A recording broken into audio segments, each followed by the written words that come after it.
बिस्मिल्लाहिर्रहमानिर्रहीम। अस्सलामुअलैकुम।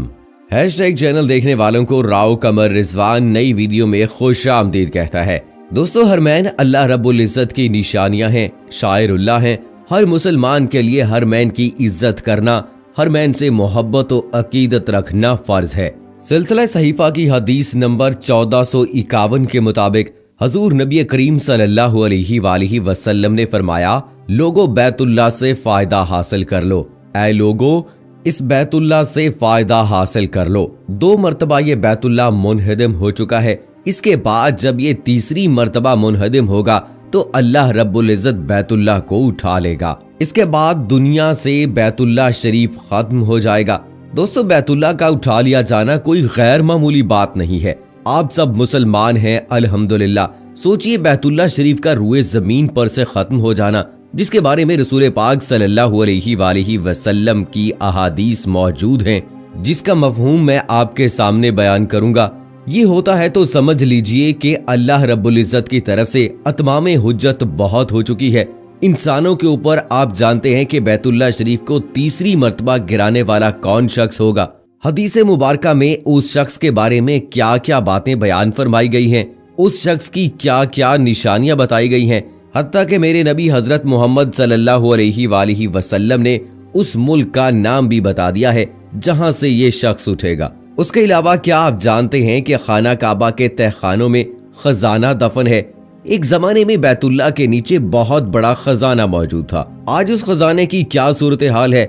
दोस्तों, ये वो तमाम बातें हैं जिनकी तफसीलात में अहादीस मुबारका की रोशनी में आपके सामने बयान करूंगा। लेकिन वीडियो में आगे बढ़ने से पहले आपसे गुजारिश है कि अगर आपने अभी तक हमारा चैनल हैशटैग सब्सक्राइब नहीं किया है तो अभी सब्सक्राइब करें और साथ में बेल आइकॉन को जरूर प्रेस करें ताकि लेटेस्ट अपलोड होने वाली हमारी वीडियोस का नोटिफिकेशन आपको बर वक्त मिलता रहे। दोस्तों, वीडियो पसंद आए तो इसको अपने दोस्तों के साथ और सोशल मीडिया पे जरूर शेयर करें ताकि उन तक भी ये अहम मालूमात पहुंचती रहें। और कमेंट बॉक्स में अपनी राय का इजहार जरूर करें। वीडियो को लाइक करके अपनी पसंदीदगी का इजहार जरूर करें। दोस्तों, सही बुखारी की रिवायत नंबर 1591 के मुताबिक रसूल पाक सल्लल्लाहु अलैहि वसल्लम ने इरशाद फरमाया, लोगों, तुम पर एक ऐसा वक्त आने वाला है जब खाना काबा को एक बारीक पिंडलियों वाला हबशी शख्स तबाह करेगा। अभी ये उस रिवायत के साथ एक और रिवायत जुड़ी है, सही बुखारी की रिवायत में आपको बताता हूँ, जो इससे भी ज्यादा दर्दनाक है। सही बुखारी की हदीस नंबर 1595। इस रिवायत में रसूल पाक सल्लल्लाहु अलैहि वसल्लम ने इरशाद फरमाया, मैं एक छोटे कद के स्याफाम शख्स को देख रहा हूँ जो बैतुल्लाह या खाना काबा की एक एक ईंट अलग कर देगा, यानी हरम को मुकम्मल तौर पर तबाह बर्बाद कर देगा। और जिस वक्त वो ये सब कुछ कर रहा होगा, लोगों के अंदर इस बात का शऊर तक न होगा कि ये शख्स कितनी बड़ी बुराई सर अंजाम दे रहा है। लोग काबे की हुर्मत को जानते तक न होंगे। इस स्याफाम शख्स को कोई एक आदमी भी नहीं रोक सकेगा।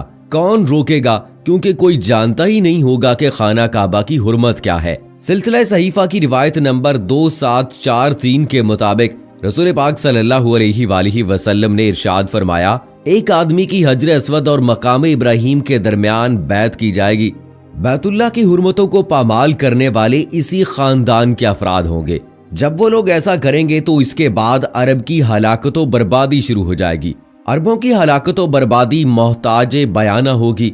इसके बाद हबशा के लोग आएंगे और वो खाना काबा को वीरान कर देंगे। इसके बाद कोई शख्स ना होगा जो इस काबा को दोबारा से आबाद कर सके। हबशा से आने वाले ये लोग वही होंगे जो बैतुल्लाह और खाना काबा के खजाने को निकालेंगे। तारीख हमें ये बताती है कि जब सैयदना इब्राहीम अलैहिस्सलाम ने खाना काबा की तामीर की तो खाना काबा की दाखिली जानिब दाहिने हाथ पर एक गहरा गढ़ा कुएं की मानद बनाया। इसकी गहराई 3 गज थी। इसमें सोना, चांदी, जेवरात और खुशबू वगैरह डाली जाती थी। इस गढ़े को खजाना खाना काबा कहते हैं। जब कुरैश ने बेसत नबी सल्लल्लाहु अलैहि वसल्लम से पहले खाना काबा की तामीर की तो इस गार को बाकी रखा और इस पर हबल बुत को खड़ा कर दिया। ये कुरैश का सबसे बड़ा बुत था। अमर बिल्लही इसे सरजमीने जजीरा से लाया था और इस गढ़े पर उसे कायम कर दिया गया था। उसने लोगों से कहा कि इस बुत की इबादत करो। ये वाकया कुरैशी तामीर से पहले का है। जब कुरैश ने खाना काबा की तामीर की तो उस बुत को हस्बे दस्तूर अपने मकाम पर रख दिया। हम देखते हैं कि कोई भी मौर्रख इब्ने जुबैर रज़ी अल्लाह ताला अन्हो की तामीर में इस गार का कोई जिक्र नहीं करता, ना ही हुज्जाज की तामीर में इसका कोई जिक्र है कि आया उसने बाकी रखा या उसे बंद कर दिया। एक राय ये है कि ये गार हजरत अब्दुल्ला इब्ने जुबैर रज़ी अल्लाह ताला अन्हो की तामीर के वक्त बंद कर दिया गया था। हुज्जाज की तामीर में भी ये बंद रहा। ये गार आज भी बंद है और अब तक ऐसा इसीलिए है क्योंकि खाना काबा के अंदरूनी जमीन बाहर की जमीन से बुलंद है और काबा की चौखट के बराबर बुलंद है। खाना काबा के अंदर हुज्जाज के दौर का फर्श पत्थर का था। सबसे पहले संगे मरमर का फर्श वलीद बिन अब्दुल मलक ने कराया। जब ये गड़ा बंद कर दिया गया तो ये खजाना शीबा बिन उस्मान बिन अबी तलहा के घर मुंतकिल कर दिया गया। इसके बाद की तमाम हदिये इसी के घर रखे जाने लगे। ये घर हरम शरीफ के करीब था जिसे आजकल बाबू सलाम कहते हैं। यही बाब बनु शीबा था। जब अब्दुल्ला इब्ने जुबैर रज़ी अल्लाह ताला अन्हो ने तामीर काबा का इरादा किया तो ये खजाना काबा से निकालकर शीबा बिन उस्मान के घर में रख दिया गया। जब तिब्बत का एक राजा इस्लाम लाया तो उसने अपना वो बूत जिसकी वो इबादत किया करता था खाना काबा को बतौर हदिया भेज दिया। बुत खालिस सोने का था, जवाहिर याकूत का ताज इसके सर पर धरा था और वो चांदी के तख्त पर बैठा था। जब ये सब चीजें मक्का मुकरमा पहुंची तो वहां पर 3 दिन तक आम नुमाइश के लिए उसे रख दिया गया। इसके बाद मतवली काबा को दे दिया गया। उन्होंने इस बुत को शीबा बिन उस्मान के घर में खाना काबा के खजाने में डाल दिया। इसके अलावा एक और रिवायत ये भी है कि मोहम्मद बिन जाफर बिन मोहम्मद ने खाना काबा के मुजावरों से 5000 दिनार उधार लिए ताकि इब्ने मुकन्ना के फितने को खत्म किया जाए। ये कर्ज खलीफा मामून रशीद ने अदा किया। मुजावरों ने ये दिनार वसूल करके खजाना काबा में दाखिल कर दिए। बनु अब्देदाद बिन कसई बिन कलाब दारुन नदवा के मालिक थे और शीबा बिन उस्मान का घर दारुन नदवा के बराबर था। खजाना काबा इसी घर में था। अल गर्ज खाना काबा इब्राहिम अलैहिस्सलाम के जमाने से काबे के गार में था। हजरत अब्दुल्ला इब्ने जुबैर रज़ी अल्लाह ताला अन्हो ने उसे बंद कर दिया और खजाने को शीबा बिन उस्मान के घर मुंतकिल कर दिया गया। इसके बाद खाना काबा के तोहफे वहीं महफूज किए जाने लगे। आगे तारीख हमें यह बताती है कि खाना काबा को जो आखिरी हदिया भेजा गया वो 1094 ईस्वी में भेजा गया। ये वो 5 कंदीलें थीं जो इस वक्त खाना काबा की छत पर मुअल्लक हैं। दोस्तों, ये वो खाना काबा का खजाना है जिसके बारे में रसूल पाक सल्लल्लाहु अलैहि वसल्लम की अहादीस में आपको पहले ही सुना चुका हूँ। यही वो खजाना है जिसको हबशा से आए हुए लोग निकालेंगे। अब दोस्तों, आपने खाना काबा से मुताल्लिक रसूल पाक सल्लल्लाहु अलैहि वसल्लम की अहादीस सुन ली।